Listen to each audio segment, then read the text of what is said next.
നമസ്കാരം, ഞാൻ ബോസ്കോ കളമശ്ശേരി.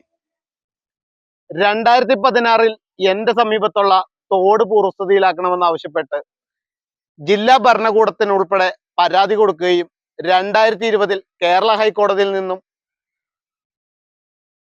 അനുമതി വാങ്ങി തുടർ നടപടികൾ സ്വീകരിക്കണമെന്ന് ആവശ്യപ്പെട്ട് ഉത്തരവ് മേടിച്ചെങ്കിലും നാളിതുവരെ യാതൊരു നടപടികളും സ്വീകരിക്കാതിരിക്കുകയും തുടർന്ന് ഉദ്യോഗസ്ഥർക്കെതിരെ നിയമ നടപടികൾ സ്വീകരിക്കണമെന്നാവശ്യപ്പെട്ട് ജില്ലാ ഭരണകൂടത്തിനോട് മൊഴി കൊടുക്കുകയും എന്നിട്ടും യാതൊരു നടപടികളും സ്വീകരിക്കാത്തതിനെ തുടർന്ന് തദ്ദേശ സ്വയംഭരണ സ്ഥാപന ഡയറക്ടറോട് ഇവരെ പ്രോസിക്യൂട്ട് ചെയ്യാനുള്ള അനുമതി ആവശ്യപ്പെട്ട് അതിന്റെ പരാതിയുമായി പോയി തിരിച്ചു വരുന്ന വഴിക്ക് ചില സംഭവങ്ങൾ കണ്ടു.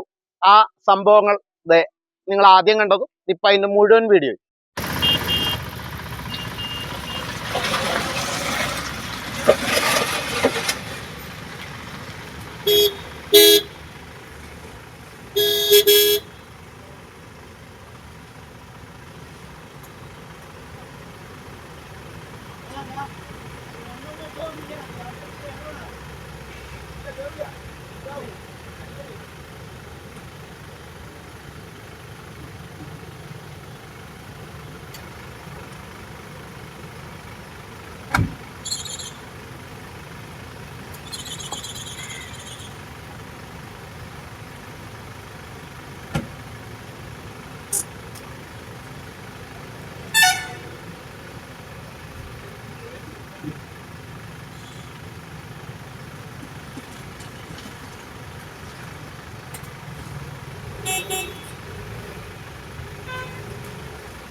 അതായത് ദേശീയ ഹൈവേയിൽ ജനങ്ങളെ, ഞാനിപ്പോ റോഡ് ടാക്സ് അടച്ചു, എനിക്ക് പോകാനുള്ള ഒരു പാത വേണം.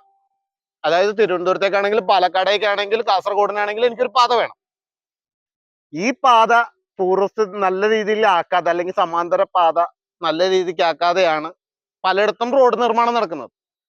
അപ്പൊ നിങ്ങൾ ആദ്യം കണ്ടത് ഒരു ലോറി കിടക്കുന്നത് കണ്ടു, പിന്നീട് ഒരു കാറിന്റെ എഞ്ചിന് അടി പിടിച്ച് കിടക്കുന്നത് കണ്ടു. ഇതൊക്കെ കിടക്കുന്നത് കണ്ടില്ലേ? എന്നിട്ടും ഇങ്ങനെയൊക്കെയാണ് ദേശീയപാത. ഇത് മാത്രമൊന്നുമല്ല, ഇനി നിങ്ങൾക്ക് വേറെ സാധനം കൂടി കാണിച്ചു തരാം. ടയറിന്റെ ആണി ഊരിപ്പോകുന്നു, അതും കൂടി നിങ്ങൾ കണ്ടോ? അപ്പൊ ഇത്രയൊക്കെ ആണി ഊരിയെടുത്തത് നിങ്ങൾ കണ്ടില്ലേ?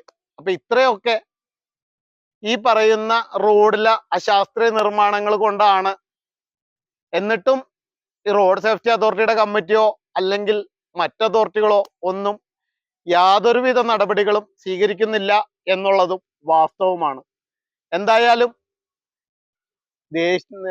നാഷണൽ ഹൈവേ 66 പോകുന്നവര് ഇതൊക്കെ കണ്ട് സൂക്ഷിച്ച് പോയില്ല എന്നുണ്ടെങ്കിൽ നിങ്ങളെ കാത്തിരിക്കുന്നത് മരണം വരെ സംഭവിക്കാവുന്ന ഇതാണ് എന്ന് നിങ്ങളെയൊക്കെ പറഞ്ഞുകൊണ്ട് നിർത്തുന്നു. നന്ദി, നമസ്കാരം.